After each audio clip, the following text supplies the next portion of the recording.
Hello everyone, I'm Cybrix Khan, creator of the Viet and Rice mods. It's been an eventful year for Rice since last ModCon, from the now mechanics for Egypt, to Silk Road flavor from the Pamir and Tarim Basin flavor packs, to collaborations with the Fallen Eagle and Africa Plus mods, and so much more. Rice has grown greatly and it's still growing. Today, I'll give you a sneak peek of Rice's upcoming flagship flavor pack, called the North Atlantic Flavor Pack, from Iceland to Vinland. Think of this as a video dev diary. There's a lot to cover, so let's get started. The biggest feature of the North Atlantic Flavor Pack is a brand new struggle, the first ever for Rice, called the Colonization of Greenland.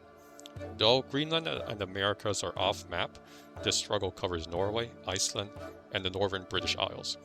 You can now relive the history of Norse Greenland through the struggle's 4 phases: settlement, integration, subsistence, and marginalization.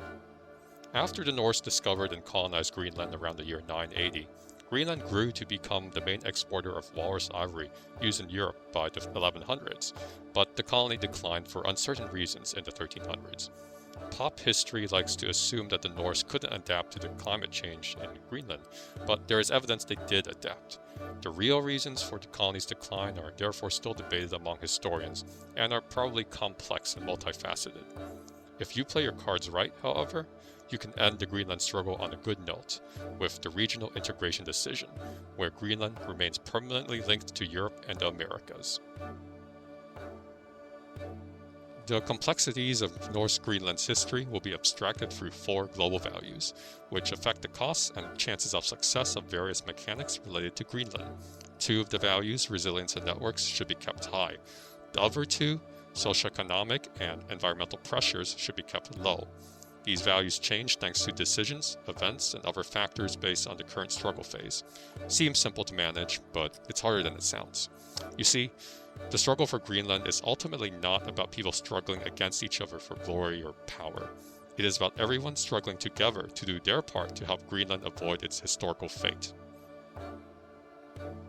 So, why bother with Greenland then? Again, it's all about the walrus ivory. Historically, Greenlanders even paid their taxes to the Pope and the King of Norway with this ivory. So, you need to establish an estate in Greenland in order to unlock features related to walrus ivory. For instance, one of these features is the ability to organize walrus hunts to Nordsetur, a region in northern Greenland where most walruses were hunted historically. It's a dangerous trip, but if your hunting party succeeds, you can make a lot of money. More importantly, with an estate in Greenland, every ruler of your house will get an annual payment of gold, prestige, and piety. The amount varies from year to year based on the 4 global values I mentioned before, but it's a nice, if unpredictable, supplement to your income. You can now send expeditions to explore the West after you've taken the decisions to discover Greenland and Vinland. Perhaps your expedition will go to Helluland and Baffin Island, where there's evidence of occasional trade between the Norse and the local cultures. Or maybe you'll go to the forests of Markland in Labrador, where we have records of Norse voyages for timber as late as the 1300s.